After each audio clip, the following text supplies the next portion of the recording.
Yo, people, what's going on? Welcome back to the channel. Welcome back to Saeed TV. We are live. We are here.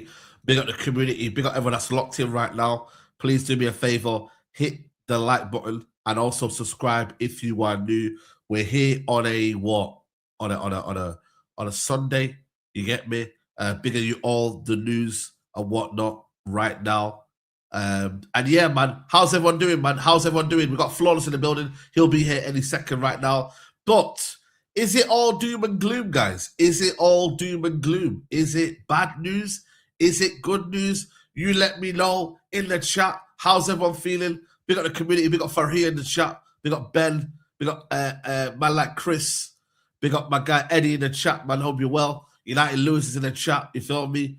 Marlo Gusto, yeah, man, big up to you, big up AJ, big up everyone, Real King TV, big up my guy Soldan, big up Ashley Knows Ball, big up the regulars, man. Obviously, we got the watch on later on, Canada versus South Africa, so make sure you tune in for that one as well. But we got to get straight into it, man, and that is the news of Ugarte. Ugarte, as you know, played for Spain, against Spain, got a what looked like a very, very bad injury, and it has been confirmed that way because now it looks like he's going to be out for a long, long while. David Ornstein broke the news about an hour ago. He said the following: Manuel Ugarte likely to miss an extended period with knee ligament injury sustained in the injury loss to Uruguay's loss to Spain at the FIFA World Cup. Issue subject to ongoing tests of a severity, but 25-year-old midfielder, Manchester United midfielder, looks for lengthy spell out. And yeah, that is the big conversation, obviously, right there. Yeah, Flawless, big up to you, bro. Hope you're well. Hope you're good. Yeah, first and foremost, yeah, big up to you, bro. Hope you're well, bro. Hope you're well. First and foremost, yeah, I want to say I send my well wishes to Ugarte in it, because at the end of the day, yeah, that's someone's life first. You feel me? We as football fans can be quite selfish as to what we want, but you got to think about the footballer's career first, and the fact that he's a human being, whether we rate him or not, you get me? It's regardless. First and foremost, he's a human being, and we send his we send the well wishes to Ugarte, speedy recovery. No one wants to get any player injured right now. You feel me? So want to put that obviously on that one as well. But there is a but to it. He was part of the plans for us to go and get midfielders. Now, if it was irrespective of Ugarte, being sold, then I would obviously say, you know what, like it isn't really something that, would affect us next season. But Laurie Whitwell has come out and basically quote tweeted and says, you know what, this will have an impact on United's transfer plans. Ugarte had been a player in line for sale to raise funds. Now, whether this impacts midfield is a different conversation. Whether it impacts us buying a left back or a left winger or a centre back, it's another conversation as well. So we don't know whether it was impacting a midfielder or not, or whether it just impacts us as a whole, selling players and whatnot, and whether that would affect it. But what's your view, man, of this Flawless? What are you saying, bro? Yeah, man. Blessings for having me. First and foremost, big up to you, Saeed, each and every time. Shouts to the chat as well. I'm blessed. Hope you're good too, Saeed, and enjoying the World Cup and everything like that, and staying cool in this mad heat, even though it's cooled down today. Yeah. In regards to this with Ugarte, yeah, like you said, wishing him a speedy recovery, man. You never want to see players injured, especially for a lengthy amount of time as well, because they're just saying it's an extended amount of time. But yeah, with Ugarte, I think it does. You mentioned there the left winger or forward or a centre back. That's what I think. That's what I think it will impact in regards to raising funds. I don't think it affects the midfield. I don't think it affects a left back. I think they're the two priorities for Manchester United. So I think it impacts the others, and that's a shame for all parties. That's a shame for Ugarte, because he could have got a move and played football, and also for us in terms of strengthening. But these things happen, and you have to be able to pivot. So yeah, that's pretty much my thoughts on it. I don't think it affects our plans massively. And if it does, that's worrying, but I don't think it is. I don't think personally. Yeah. That's just me. Before this year, Ugarte's injury history, I'm just going to check it because, you know what I mean? Like, I doubt to think that he would have that many injuries. Yeah, you know what? It's crazy, man. Like, look at this, guys. This is Ugarte's injury history for. Oh, bro, get out of it. So Yeah.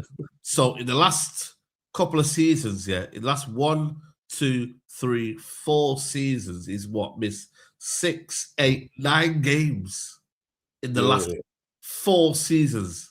9 games. And these are some of them are viruses, arm injury, knocks, and stuff like that. Back injury, unknown injury, out for minimal a week, 10 days max. Now, this is a guy that's got any sort of ACL or you don't even if you have if you had one before and it just popped out again, you could argue, you know what, man, it's one of them ones where you could understand where the ACL came from. You feel me? It's not a major injury. Before, it's not a major injury. It's not like it's very unlike him, as the record says. It's just super unfortunate, man. Certain things you can't plan for. Like, that's just what it is. Unfortunately. Yeah, I agree. Like I said to you, man, it's one of them ones where there is this obviously concern that United. But the thing is, though, United were always going to be in a position where we're never going to get really that much from Ugarte anyway. Like, I don't see why this should really affect our transfer plans, because really and truly, you effed up, and really and truly, you haven't played him enough to kind of give him that kind of almost clout in a sense. Like, yo, who wants to go buy Ugarte? Like, we weren't really going to buy or recuperate the money anyway back. Obviously, ACL knocks it down tenfold because now you're not going to sell him for at least another year. But that's true. If you're relying on selling Ugarte for your transfer window, I'm sorry, man. I'm not buying into this, bro. I'll be real with you. Like, for us to be relying on or saying that our plans or transfer plans now stop because Ugarte is injured. Bro, are you all right? Where's Mason Mount? Where's potentially Xerxes if he's looking to leave? Who else is out there that could be sold? So there are options for Manchester United to sell some players. Toby Collier, there's some players that could be sold. Like, it's not all like all of a sudden, United can't sell him when you really didn't really see him as an asset anyway. It's not like he was getting. It was not like he was in the ballpark of 50 to 60 million, and you go, that's a significant amount. I think you hit the nail on the head the first time round talking about it. It's just an addition, Saeed. That's what it is. Yeah. I think he was, and let's say he was 10, 20 million. I think that's just added on top to potentially going to get a left winger or a centre forward or a centre back type of thing. I don't think we was looking at it from a major standpoint, like, we're gonna get 70 million for him, and then that's gonna go elsewhere, and we go sign and die, or we go sign Barcola or something like. No, I don't think it was that. I don't really think it was, and I think not selling. I think we haven't we bought our third midfielder already? I think we got the third midfielder. Yeah. So I'm not too worried about it. Is it? Again, like I said initially, it's a shame for all parties involved, the club and the player. But these things happen, so we just got to keep it moving. And if we don't, let's say we don't sign a central midfielder, like whether it's because we need 2 more. If we don't sign one, and then all the reports come out saying, it's because we couldn't sell Ugarte, then that's wrong. Because why are we looking at a left winger / forward or / centre forward, I should say, or a centre back? We need 3 midfielders. We knew this before we walked into the window. We got 1. We need 2 more. We clearly need a left back. They're the 2 areas that are evident. So as long as it doesn't affect that, so that's why I'm not worried about it. I'm not. It's not a cause for concern with Ugarte because we weren't selling him for big money. So I'm not worried about that. I agree. But that's why I hope the fan base don't let Ineos get away with it like that. You feel me? Or don't let the owners get away with it, because if they see that there's an injury and all of a sudden we can't, it's like all of a sudden the Rashford situation. We can't buy a left winger, so let's bring back Marcus Rashford. No, how about you go buy a left winger? And let Marcus Rashford go for where. No, I mean, it's true though. Go where he wants to go and go and get a left winger in. Yeah. Same way, really and truly, we should buy the left back because Luke Shaw ain't it anymore, or isn't the player he once was anymore. Same way, just because Maguire's doing a good job right now doesn't mean that Man United needs to go buy a centre back right now. They're fully. You know what I mean, bro? There's no. That's why I'm not worried about any of this, because none of it is excuses for me. None of it are good enough reasons to not go and sign a central midfielder because Ugarte got injured, so we couldn't raise the funds. Or we're not going to go and sign a left back. No, that should have money should be set aside for that. Despite that, the future sales should be, again, for the left winger / centre forward, or if it's a 10 or whatever they're trying to sign, and the centre back. the central midfield and the left back should be the priority. And I believe it to be. And that's why all the reports, especially, have been about central midfielders as well. So, yeah, with Ugarte, like I said, I'm not. Again, it is a shame because it's a very unfortunate situation. Yeah, extremely unfortunate. It's an extremely unfortunate situation because everybody loses. Everybody loses. I don't want him injured. Do I rate Ugarte? No, but I don't want to see him get injured. Never mind for an extended period of time. So yeah, that's how I look at it. I don't worry. So I'm not worried about it in regards to United's business this season. Go do what still needs to be done. Ugarte was bonus money because there was no guarantee we was going to be able to sell him. There's no guarantee. And it wouldn't have been a lot. What did we be saying? What, 10 million, 15 million? What, 20 million out of push? Yeah, that's what I'm saying. I don't think it would have been much, but I'll be real with you. Unless there was some drunk club willing to spend that's what it is, man. Million on him. You feel me? Amarim, come get your guy. That's what I would have said, man. Amarim, money was there because they just spent big money on Gonzalo Ramos. That makes no sense. Do you see that deal? Yeah, I seen that, bro. I seen that. That was crazy. 55 million, was it? Yeah, it's 55 million. I think it's 70 million euros or some shit like that for Gonzalo Ramos. Man. Obrigado tax, man. Obrigado tax. Like, what? Come get your guys from us. Never mind from PSG. Yeah. Big money, man. Big money. Listen, big up to you. By the way, big up to Mr. Solo Liam, first ever stream law. Big up to you, bro. Hope you're well. Welcome.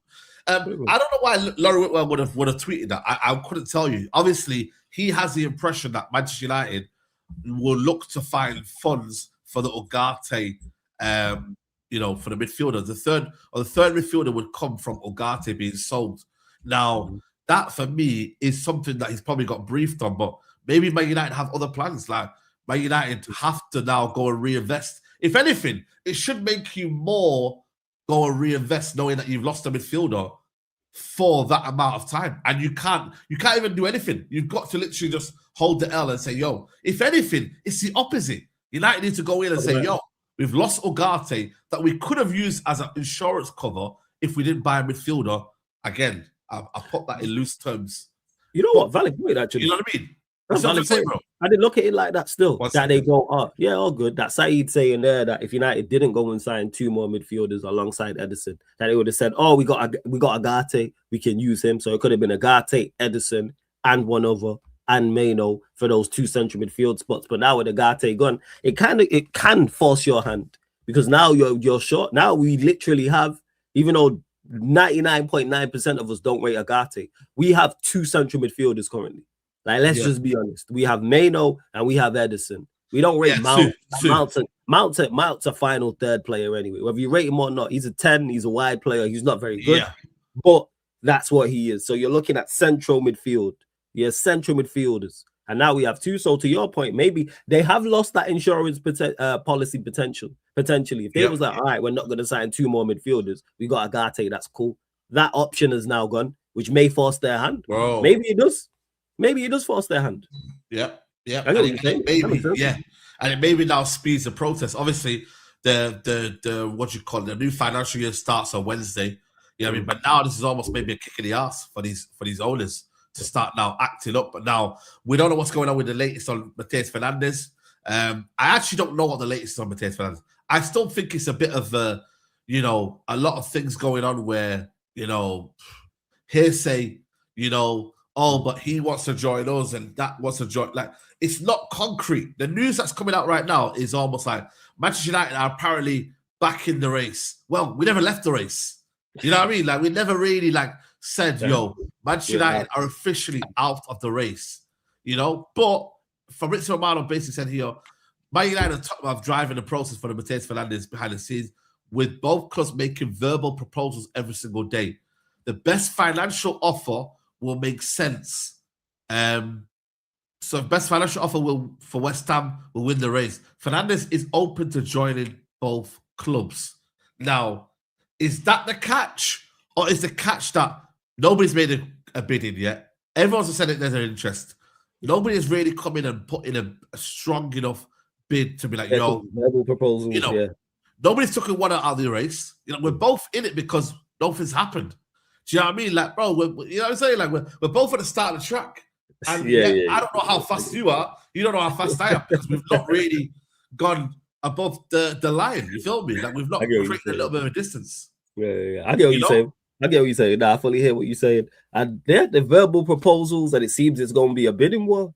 I've been saying this. I said it last time me and you spoke when we did a podcast and that. Good player.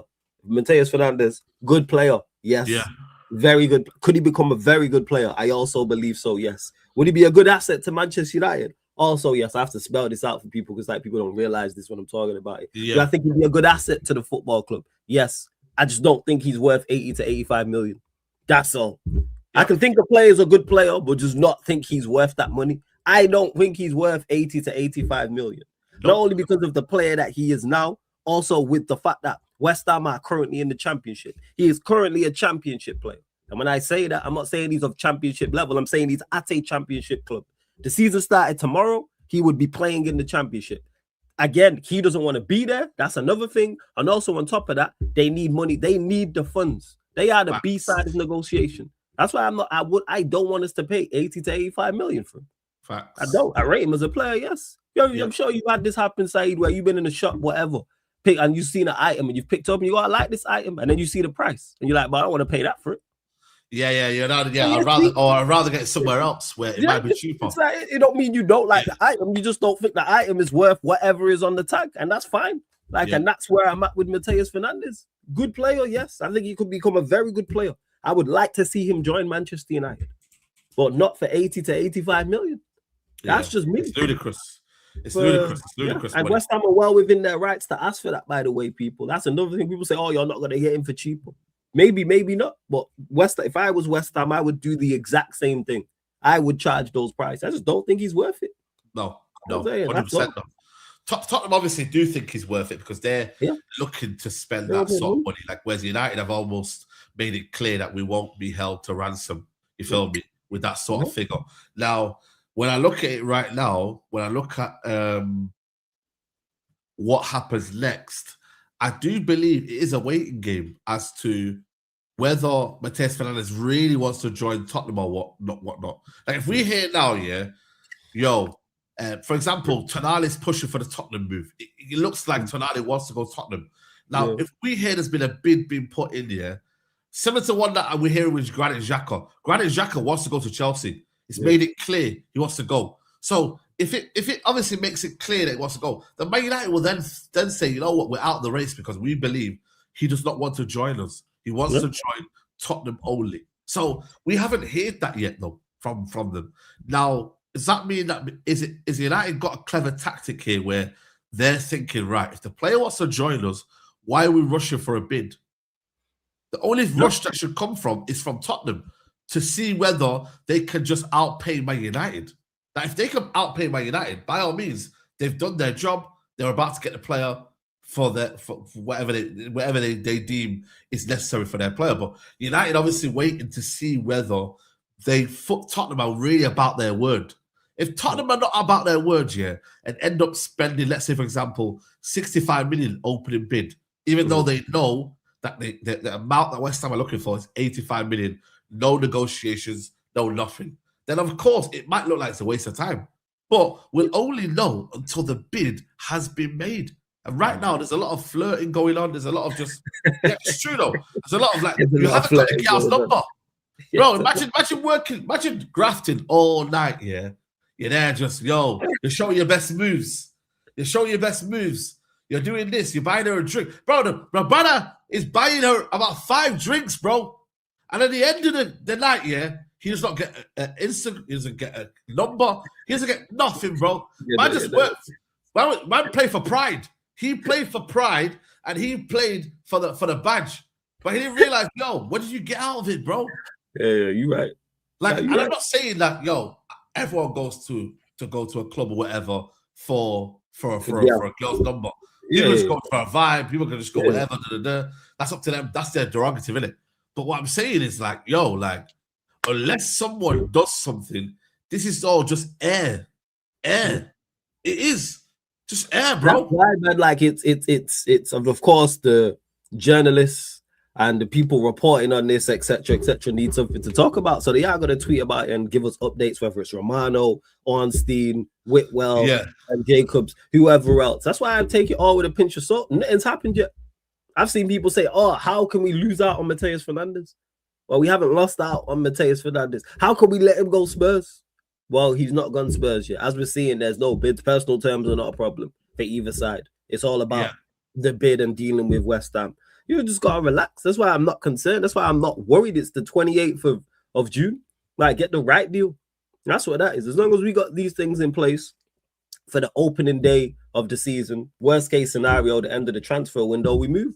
Like, people want us to do the correct deals and not get bumped in regards to paying big fees. These are the things that take time. Oh, well, just pay the money and just leave. Well, what's the point in negotiating then?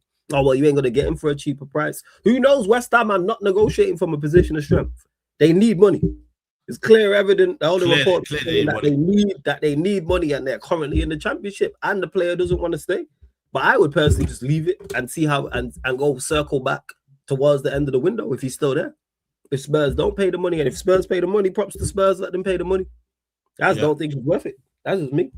Yeah. The thing is, I think the frustration is that United are not doing anything at the minute. That's the problem. That's where I think people are more frustrated at. Like, what are you going to do? Are you going to make a bid? Are you going to go to another player? Are you going to go to this player? Like, obviously, a week's gone by now and nothing's happened. Now, you continue that, you're going into next week. Then it's the players come back from training. Then it's pre-season starts. Then it's, World Cup's finished.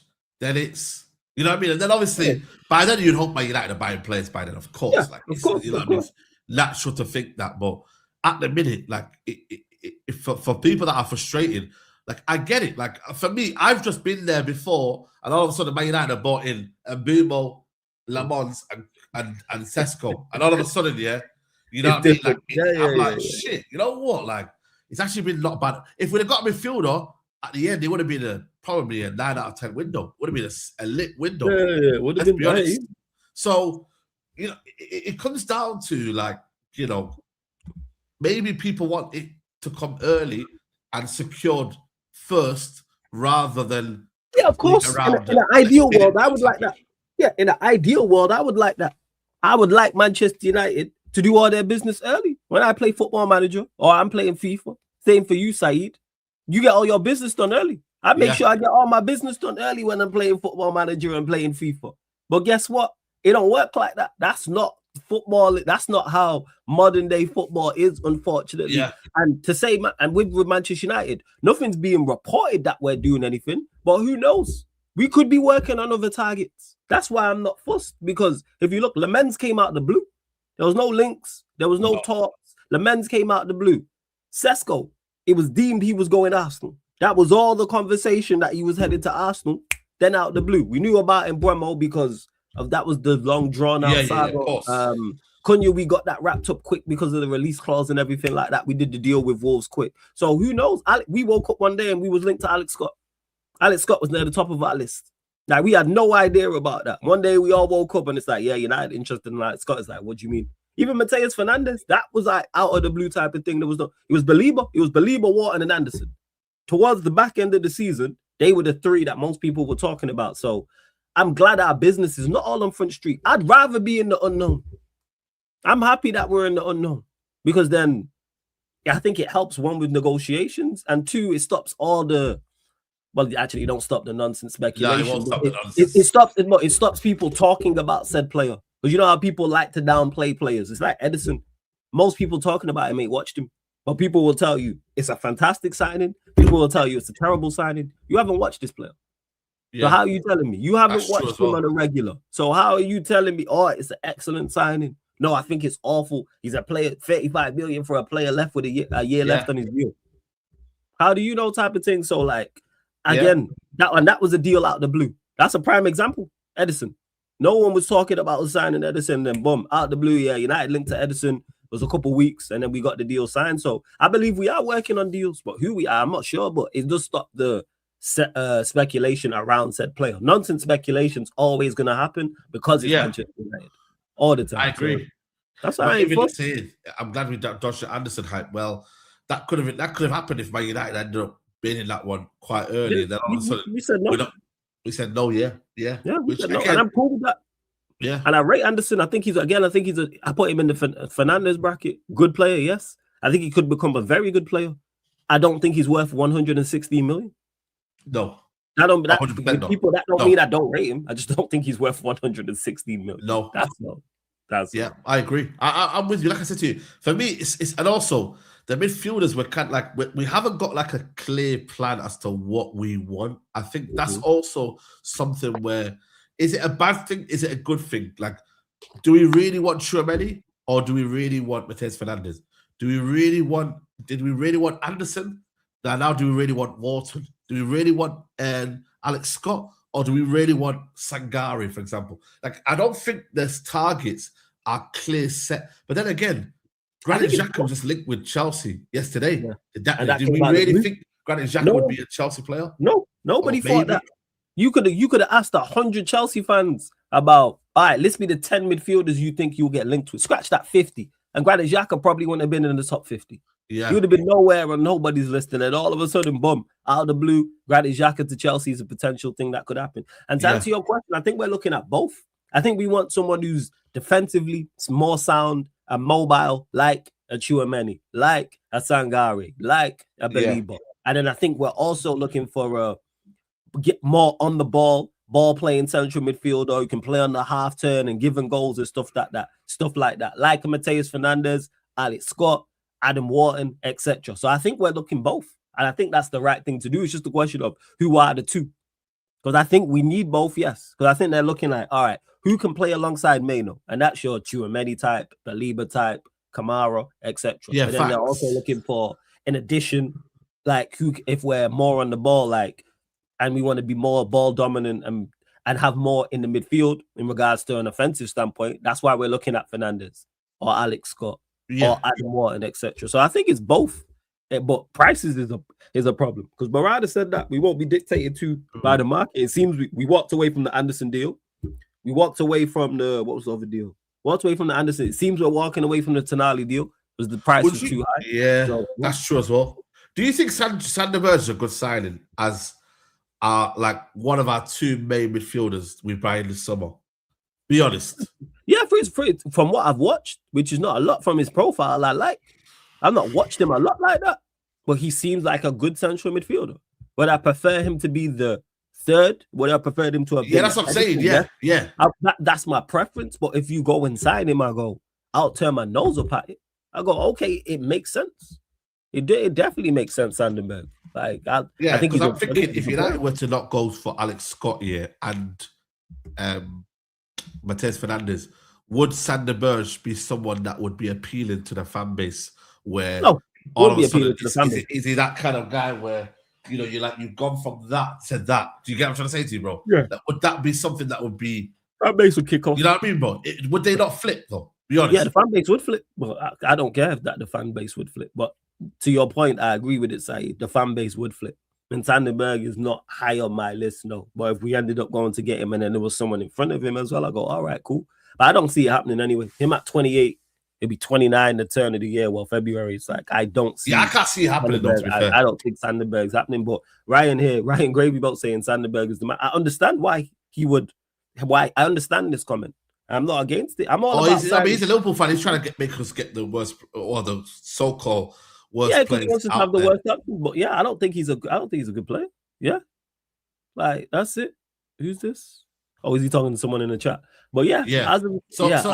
The thing is, though, we need to establish now what are the 1 and 2s. You get me? Like, is it a case of, it'll be Tchouaméni? Because Tchouaméni is still there, innit? You feel me? Like, Tchouaméni is still someone that we're looking out for.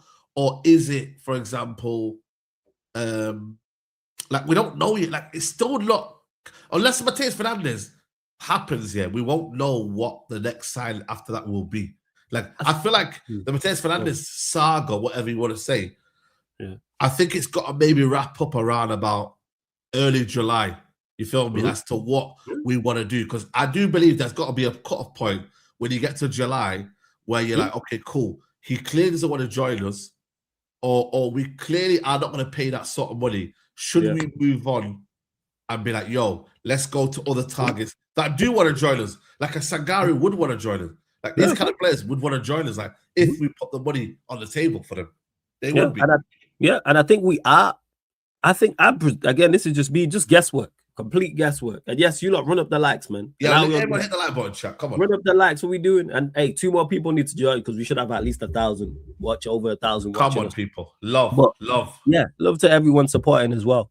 Yeah, where was we at in regards to it? I think we are already looking and talking to other targets. I don't think it's just Matheus Fernandes. I think we are. I think we have a list. I think we are looking at and we are talking to other targets, whether it's their agents or representatives, whatever you want to call it, and seeing who is available. I don't think Alex Scott, for example, just came out of the blue. That's a plan. We have a list. There is a plan. Tchouameni is the dream signing. I keep saying the same thing in regards to Tchouameni. I don't think he leaves Real Madrid. I don't believe he's available. People keep saying this, but Tchouameni, nor Tchouameni's representatives, nor Real Madrid have said this man is for sale. Everybody's put him up for sale. Everybody bar the people. Yeah, no, if you don't stop. Everybody bar the people whose actual opinions on it matter.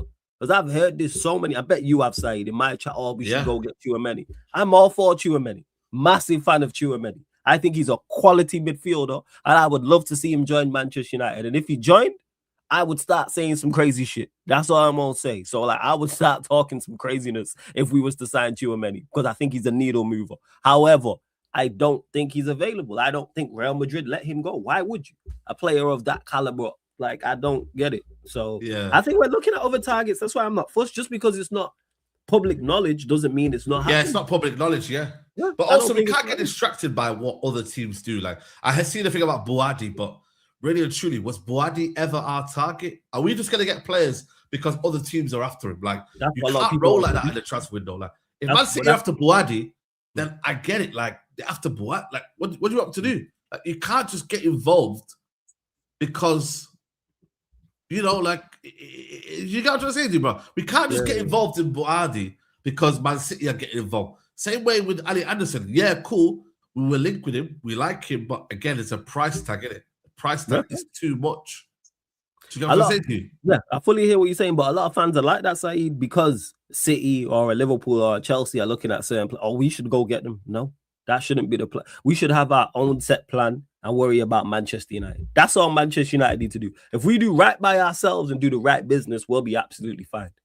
Everybody knows what Manchester United need. We have to just go out into the market and acquire it. That's why I'm not worried we're just looking at Fernandes. No, I think United are looking at other midfielders. And that's what it is. To lock in before you get locked out. Broski, you feel me? End of the day, right now, nobody's really locked in. Nobody's closed the door on someone and said, yo, the window's only about this. There's plenty of places there. There's plenty of fish out there, bro. You just got to just make sure you're out there trying to fish. You feel me? So we just got to work, man. That's all. And do the business. This is where that team gets paid for. The transfer team. Yeah. Yeah. Couple of super chats here.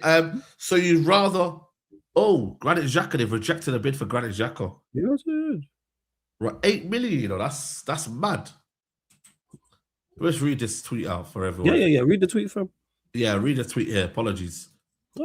Says here, exclusive. Sunderland reject 8 million offer from Chelsea to sign Granit Xhaka. Sunderland told 33 or not for sale at any price. Stamford Bridge Club felt bid was fair, but Premier rivals viewed as unacceptable and insists no further proposals will be entertained. Jeez. I think 8 million is a bit of a disrespect, though. I can't lie. You say 8 million. 8 million is absolutely. He's 33. What are you saying? 20 million. You reckon that's fair? Bro, 25 million. Yeah, 20 million. I'd say between 15 to 20 million is what you should be paying for. Not this 8 million, bro. Come on, bro. You see what it is now? It's almost like, can you go to the shops without taking at least a tenner with you to Tesco and stuff like that? You can't, though. Let's be honest. You're barely going to be getting anything, bro. You might be able to squeeze something, but you're not going to get a serious shop done with 10 quid at Tesco's and that, because it's just a lot of money. Same way you go out your door and think you can go get Granit Xhaka for 8 million. Come on, bro. You're mocking it, bro. You're absolutely mocking it. So that one right there, for what you want as well, I think you're going to have to pay at least 15 million minimum, bro. Minimum. Yeah, that's fair. That's not even what they're after. You get me? And I don't know how much they even buy. They buy him for Sunderland. They have to check. Signed Xhaka. Let me see how much they signed him for. How much was he? They bought him for 13 million with 4 million add-ons. So, and has he gone down a level since last year? If anything, he's gone up a level.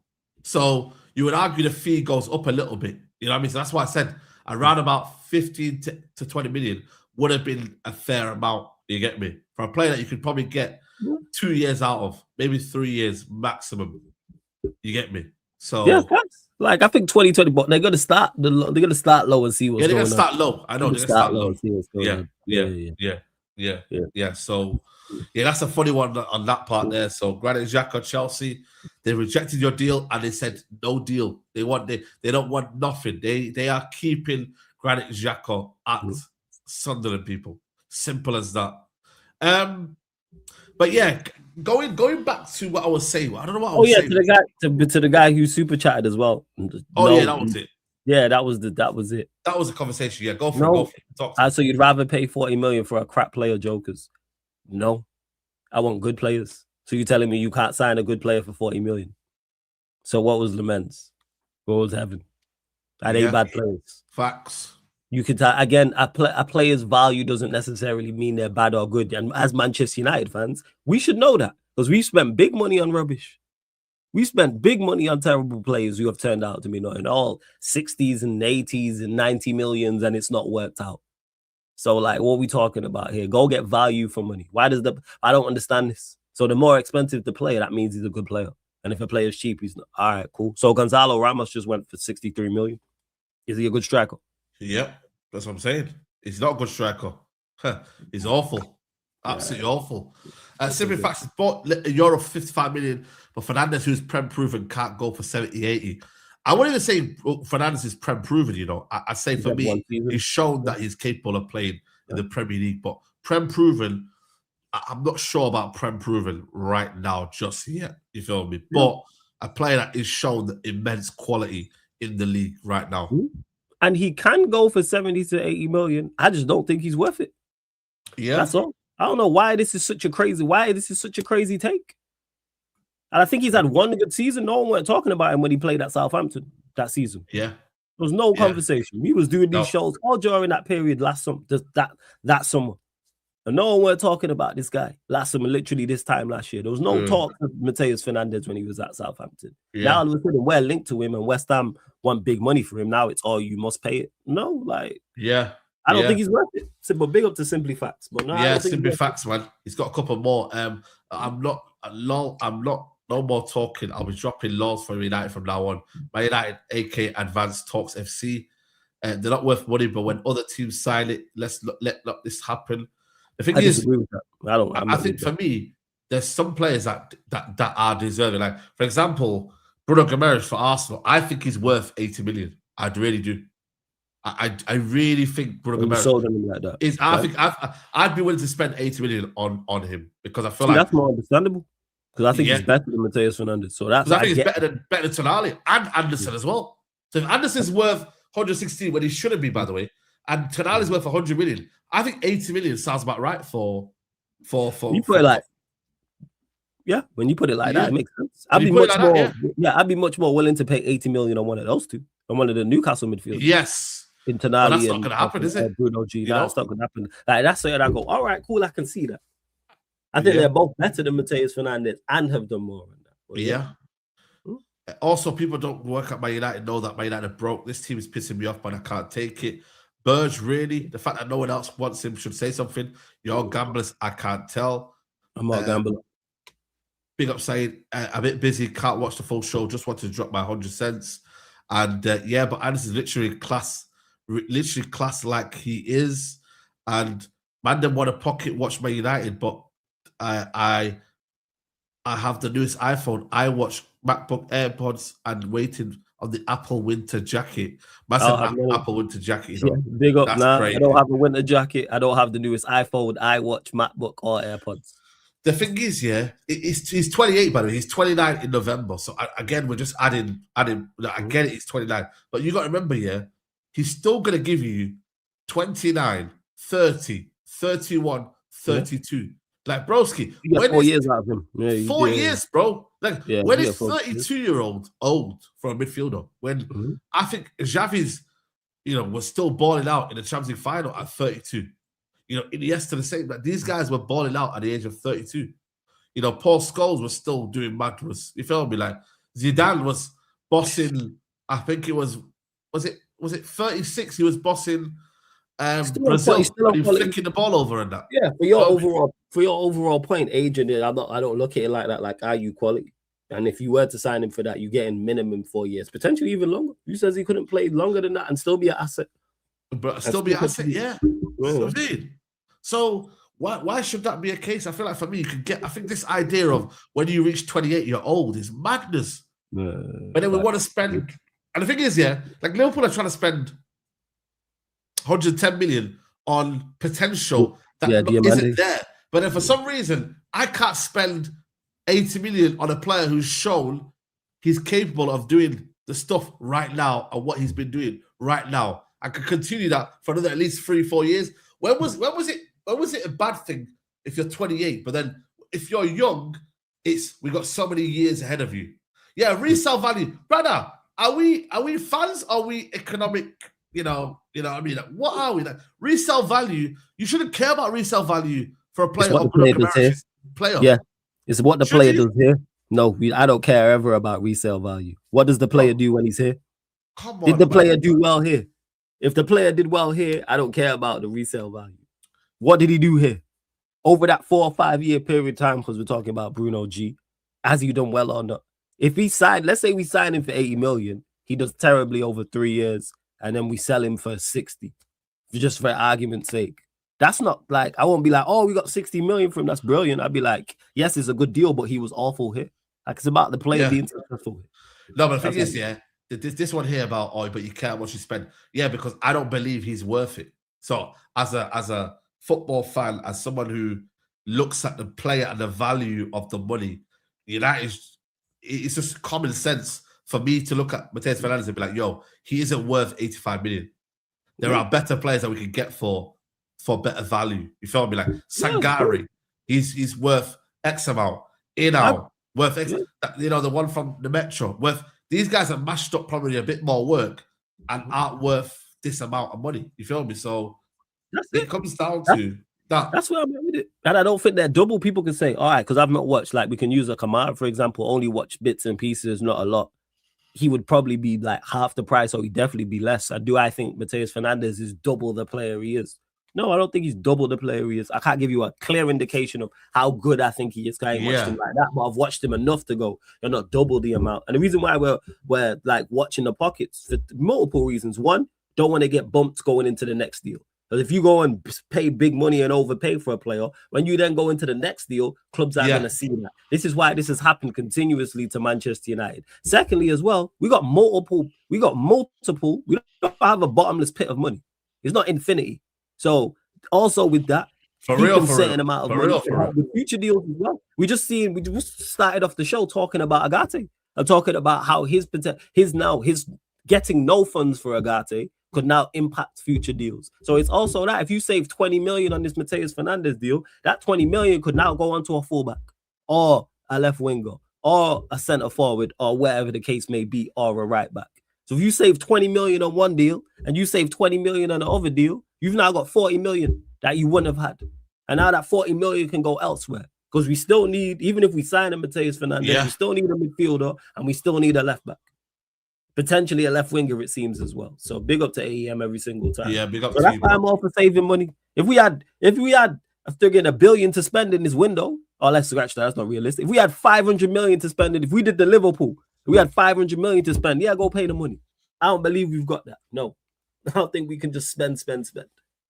And then even then, if we had 500 million, I still wouldn't want to get bumped. Like, no, you still get value for money, or just pay for the player. Nah, don't.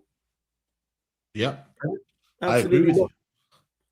I fully agree with you, bro. I think for me, it's the right time now to be doing this. It's the right time to be getting involved in this sort of player right now and this sort of target right now. Like, it just makes sense. But like I said to you, it also makes sense that you do value a little bit of what you're spending as well. You feel me? And we've got a big summer. If United only needed what City needed, I'd be all in for like spending. Yeah, if it was just one.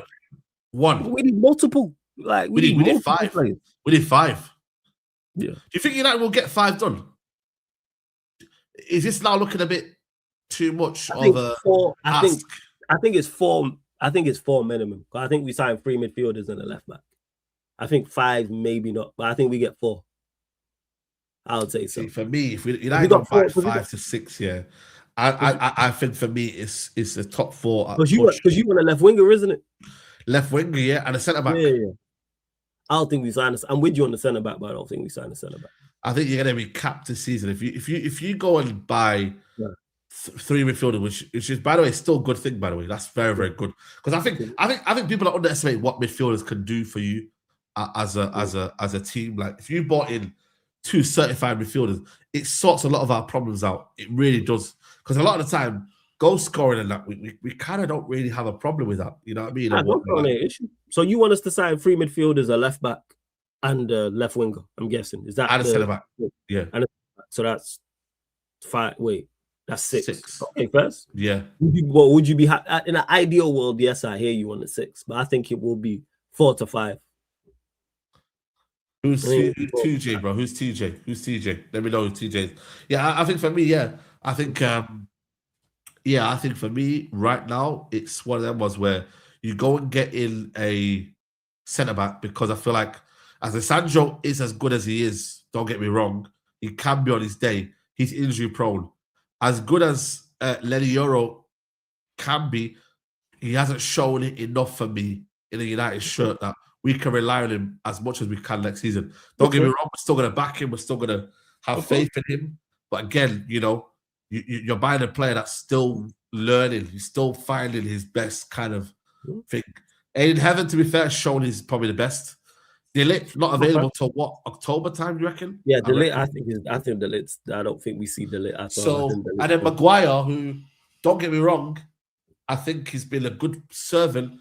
As soon as he start playing him more than he should do, I think that's when it becomes a little bit of a problem, because then all of a sudden, when he does get exposed, we're gonna then start to talk about, well, this is what. Yeah, centre backs is an issue. I've been saying this because currently our starting centre back partnership is Martinez and Maguire. That's a problem. Yes, that's a problem. That shouldn't be the case in 2026. Yeah, that shouldn't be. We do need a centre back, but it seems that it's loosely on Manchester. Chelsea are messing around now. Chelsea are buying new centre backs. Arsenal, to be fair, don't need changing. Tottenham have changed their centre backs. Yeah.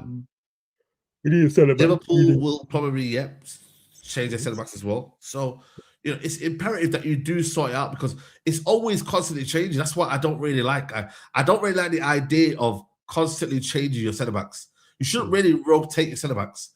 You should have 2 that are there and stable. Week in, week out. Yes, 100%. They should be. You shouldn't be able to. And this rotation, people can say, yeah, but we've got good depth. Like, you shouldn't be able to. We need 2 starters centre backs, but you know what it is, Saeed? None of them currently are very good. I think our very good centre back is Delit. I'm a big fan. If Delit was fit and available, I wouldn't be talking like this, but he's not. Our current starting centre backs are Martinez and Maguire. Yeah, that's not it. That's a major concern for me. That's a major concern, bro. Really major concern. Not only individually, I think as a partnership it don't work. So, but that's currently what we're going with. So hopefully we have, I don't know, the ability. I should even say the ability. Hopefully we've got some form of plan for that area, because like I said, Delit's not it. Delit is not it whatsoever. But bro, sad what's happening to Delit, man. Yeah, absolutely, man. Yeah. You know what really, back injuries are like, though, man. And he's been out. He hasn't played. He didn't play under Carrick. I think he out November, and there's no return date. Yeah, I'm not even seeing a return date. So no, it looks like it's going to be coming back after, because he had a surgery. When you do have the surgery, you then come back, and then it's like you're getting back to normal. Maybe they're waiting on that then. You know what? Maybe they banking on that. Maybe they waiting on that. The lit to get fit and available. I don't think Martinez is not good. I think for me, reliability to him to stay fit is a problem. I'm sorry. Yeah. I think Martinez on his day can be very, very good, and he's a good asset. But again, like, what if he breaks down tomorrow and it's like out for 3 months? We've seen this before. Gets injured a lot. Break down, out for 3 months, and then all of a sudden you're on the back foot again. It's like, yo, can we afford to do that? Can we? Can we afford to do that again? I don't think we can. Yeah, you're right. You know what I mean? You're right. Yeah. So, you're right. Yeah, man. There is some other news around sales, and that is regarding Mason Mount. Apparently, according to this Milan press, which I don't know if it's reliable or not. Shit, man. All right, man. Let's go. Let's go. I just hope this is very reliable because, boy, if Obrigado can get taken away from us, I might stop the hate watchers. No. I'm still carrying on the hate watchers. I never. Are you carrying on regardless? Yeah. Safe. That hammering Brio for life, all that nonsense he would put us through, man. Never forgive him. Ever. Safe. I hear you on that one still. But yeah. What we saying? 25 million euros, but the fee can be negotiated lower and exchange of information is underway. I mean, that would be sensational because he would play well in the system in a 4-3. Yeah, I don't know about how reliable the source is, but I'm just happy to hear this rumor. I don't care what the source is. I'm just happy that this is just a rumor that's out there. So yeah, love it. Love this. Bro. How true it is, I don't know. Like I said, I don't know who Milan press. Is it _IT? Is that what it is? Yeah. I'm just glad about it. That's all. Bro, we just got to keep him very, very we got to keep him fit though. That's the problem though. Well, he ain't gonna play. So we just got to make sure he trains light and we get him gone before preseason. Any money from out is brilliant. I'm telling you. Yes, 100%. I'm with you. Like for me, if we can sell him after what we've been through with him, bro, that would be sensational, man. And I think for me personally, it's one of them ones where we just don't need him anymore. That's the thing though. Mason Mount, he's not literally needed anymore, apart from maybe coming in on the wings when we need to. Going into midfield. Bruno's not going to literally not be available. It's not. You on the right, you got Mbeumo, you got Ahmad, you got Shea Lacey. Cunha can play out there. On the left, you've got Cunha, you've got Dorgu, you've got Ahmad, you've got Mbeumo who can play out there. The list goes, you don't need him. And then even as 10s, you got Bruno, you got Cunha, you got Xerxes. You don't need it. And then even central midfield, if we do what we're supposed to do, there should be 4 midfielders in front of him. And he's not good. Don't excel at anything. He's not good. Game gone, man. If we can get 25 million for him, 25 million euros, even less than that, and clear him off the wage budget, excellent. I think he's got 3 GA in the Premier League since joining by United. Yeah. 3 GA guys in the Premier League since joining by United, bro. That's absolute nonsense. Now, if United can get around 20-25 million, that would be amazing. I don't know what the latest is on Xerxes. I don't know what the latest is, but again, if United can get somebody out of Xerxes, that would be something towards the sales. Rashford, I don't know what's going on with him. I'll be real with you. His just looks like so openly. He's just got to have a good World Cup, hasn't he? For him to get any sort of move in it, Rashford. I think the big problem for Rashford is just the wages. We got to sort that out. The wages is the issue. I think if he was on less, then I think he's already made his move. It's probably going to be another loan move. Don't see in Barcelona. Maybe he goes back to Villa alone. I could see that happening again. If he went there and we just write that off. And if we have to pay a percentage of his wages and while he's on loan to Aston Villa, I don't know what it was the last time he went there, but that's what we got to do. I would just loan move to a Villa or something like that. Yeah, but loan again. Loan is we don't get anything out of it. No, but apart from half, let's say we pay half of his wages gone. Saeed, we can't. Teams don't want to buy him. What's the point of loaning him? Just bring him back to Man United. Just play him for the final year. That would be the conversation that people have. Say, what's the point of loaning him for his final year of his contract? Yeah, or is it actually 2028 his contract runs out? Yeah, like he did with Sancho. Unfortunately, we're the B side of that negotiation. The point of loaning him is, I don't think United want him, and I don't think he wants to be here. I think that's been made abundantly clear. If United wanted to bring him back, or Rashford wanted to come back, I think you would hear this. All the noise and all the reports point to the club and the player wanting the same thing, which again I think is the right move. I got a lot of time for Rashford. I'm a big fan of Rashford. I just think his time here at Manchester United is done. You don't look happy, fam, when he was here. Let's be honest. Again, that's just from the outside looking in. I could be totally off. But Rashford did not look like he was happy when he was playing at Manchester United in the final few months. I think it's just time, man. It's run its course. Yeah. He's been here, what, 10 years? It's run its course. It has. Run its course. Likes you. I agree. 500 likes. What are we doing? Yo, guys, come on, man. 500 likes is needed, man. By the end of the show, 180 more likes. The haters in the chat, hit the like button. Hit the like button, people. Yeah. But yeah, no, I'm with you. I'm with you. I think for me, that Rashford's done his job. It only comes down to whether when he comes back for pre-season, he can he has to join Man United's pre-season or not. Whether he trains away from Man United or not is a different conversation. But if he does join Man United's pre-season and acts like a professional, puts on the United kit, that's when I think a lot of the fans just don't want to let it go. There's fans who still believe in Luke Shaw. Like, these men have been here a decade. It's over. Been trying to make back to the Gal analogy. It's over. It's over. Saeed, imagine I was, dealing with a woman, and I'm trying to make the relationship work after 10 years. What are you gonna tell me as my brethren? After 10 years, you gotta wrap it up, man. You gotta wrap it up. You gonna tell me, yo, fam, flawless. I love you and everything, man, but it's over. Like, it's done. You and her are not gonna work out. 10 years, and people are still trying to be remontadas, and we can run it back. No, it's a wrap. It's over. 10 years. Yeah. And people still are saying, hey, Rashford at United, Luke Shaw at United. But then again, did you watch him last night, by the way? I did watch the game last night. Yeah, of course. Yeah. I watched the game. I think that was a Rashford of old. That's not the Rashford of old. That is Rashford. Oh, yeah, true. That's just Rashford. Sometimes he's very good. That is just Rashford, to be fair. Sometimes he's not very good. That is Rashford. He's all good. He's inconsistent, people. And this ain't no hate towards Rashford. Let me just clarify that. He's born and bred, want to see him do the best. Love that he got his move to Barcelona and helped them win a La Liga title and contributed and got goals and assists, etc., etc. But he's been here 10 years, people. The show is over. The relationship between Rashford and Manchester United, in my opinion, has run its course. And that's okay. So you get him moved on. Is it going to be tough to move him on because of the big money he's on? Yes. Yeah. But a loan deal is at least we save half the money. Let's say we have to pay 50% of his wages, hypothetically.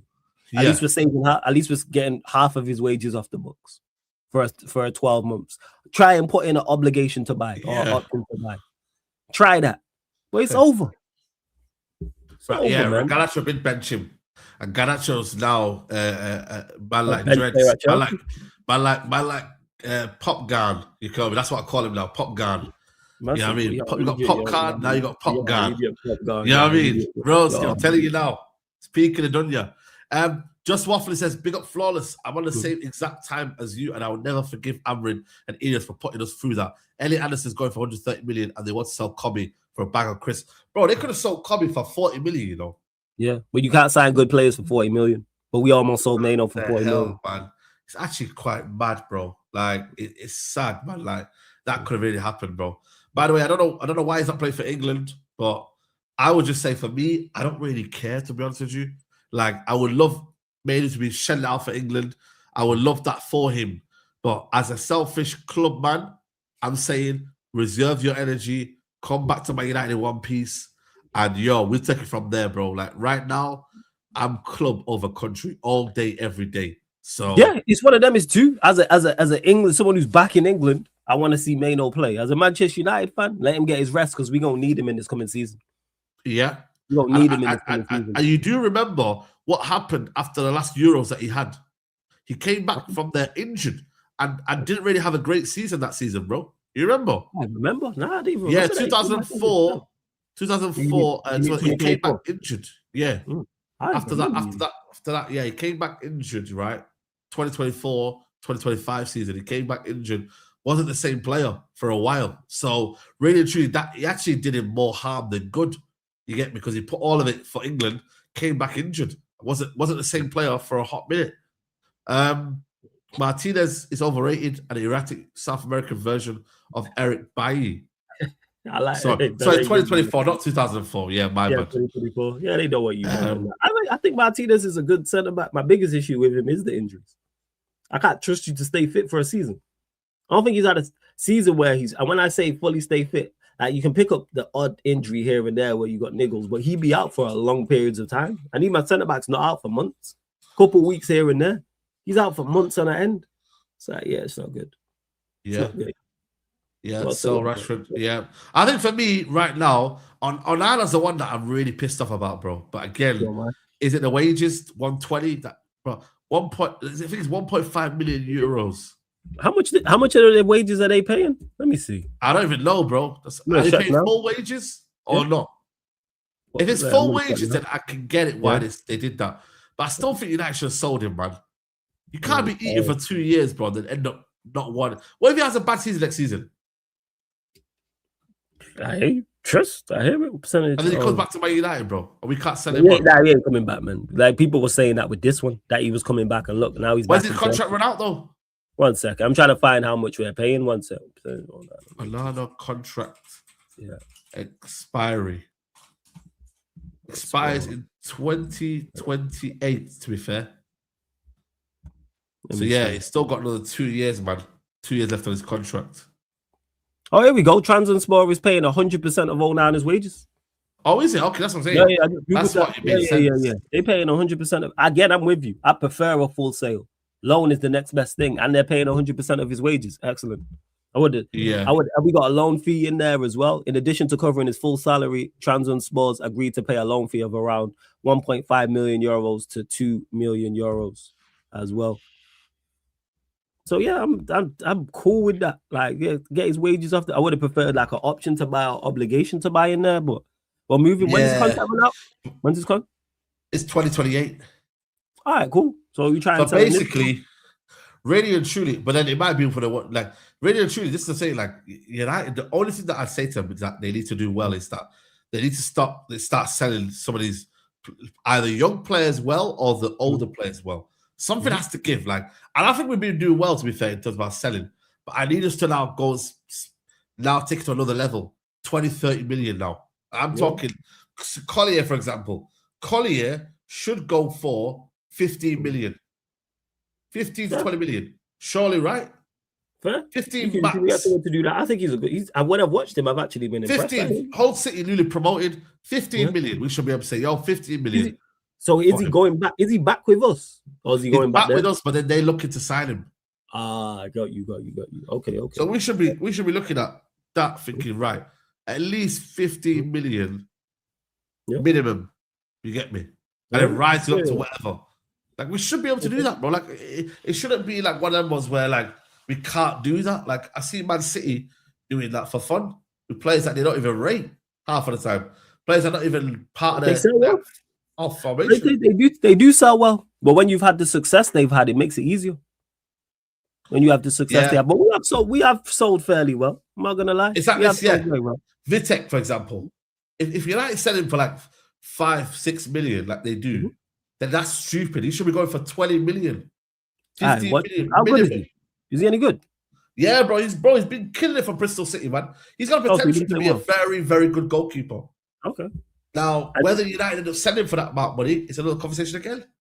So, is he back with us now? Yes, he'll be back with us for the summer. For the summer. And then what happens after that is a conversation for him. So he was at Bristol and he played for. Okay. First. Yeah, like I just think for me, it's like, these players that we're buying, right, that don't work out, go sell them on then. If they don't work out, for example, these players, sell them on. For good fees, use your Man United clout or whatever you've got, sell them on. Because I see other players that have got zero clout, barely played, but some clubs end up selling them for a good amount. You're thinking, how the hell has he gone for that? Yeah. He's either barely played or he's barely been involved, whatever. Do you get it?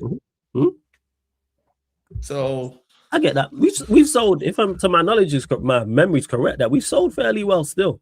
Yes. Like in recent times, I would say. And we've absolutely butchered our wage bill, which is also excellent. We've slashed that in the last 3 or 4 years. Excellent. So, yeah. Sales, yeah. So, it's one of them ones where, like, United just by the time we do this podcast next week, do you think we'd have heard anything from Matheus Fernandes?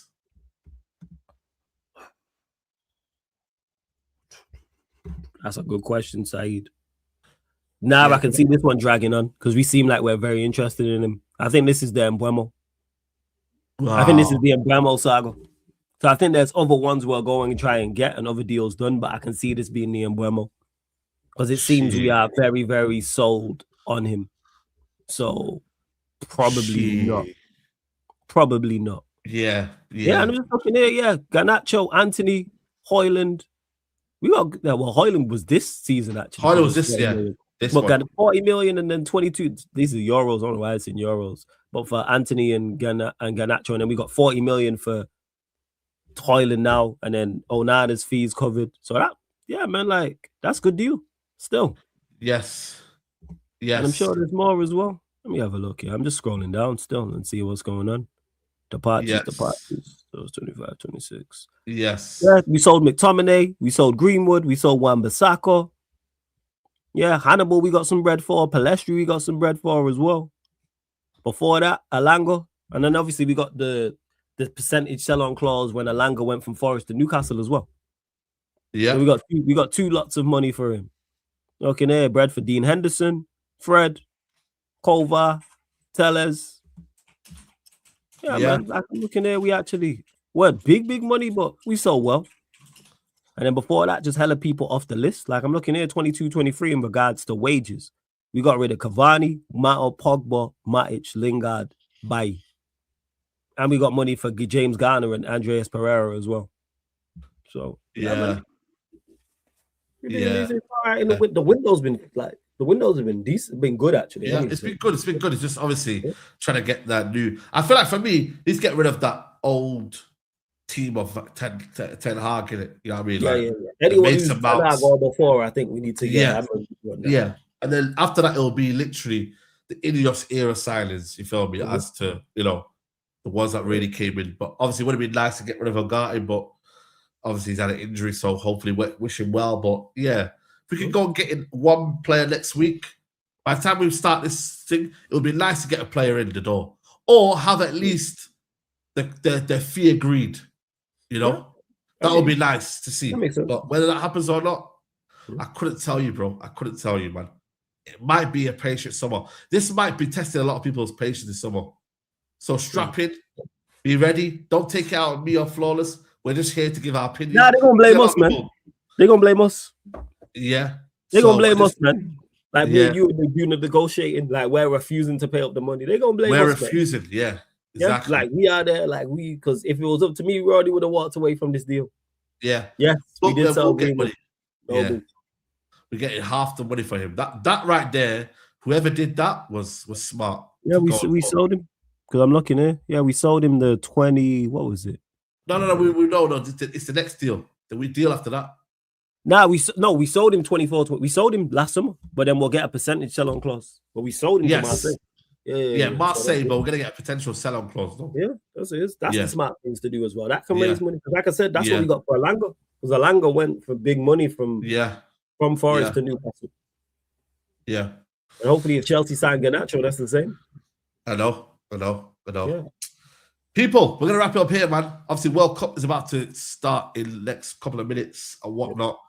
Guys, do me a favor though, hit the like button. I don't know what likes we're on right now, but the likes aren't up to the amount, people. So, guys, if you are watching right now, 389 likes. We need to be on at least 500 likes right now, chat. 500 likes. So please hit the like button. And Canada versus South Africa is literally up next. We're going to be live in about 20 minutes or so. Flawless, what you got coming up, bro?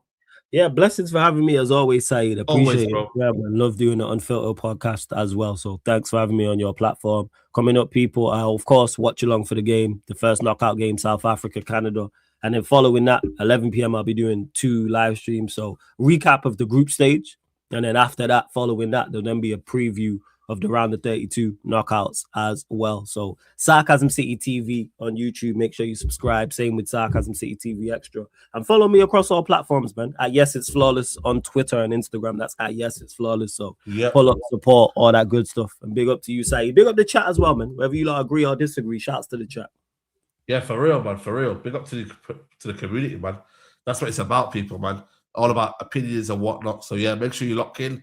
And yeah, I shall see you in literally around 20 minutes time, guys. Take care. Bye-bye. Peace. There you go.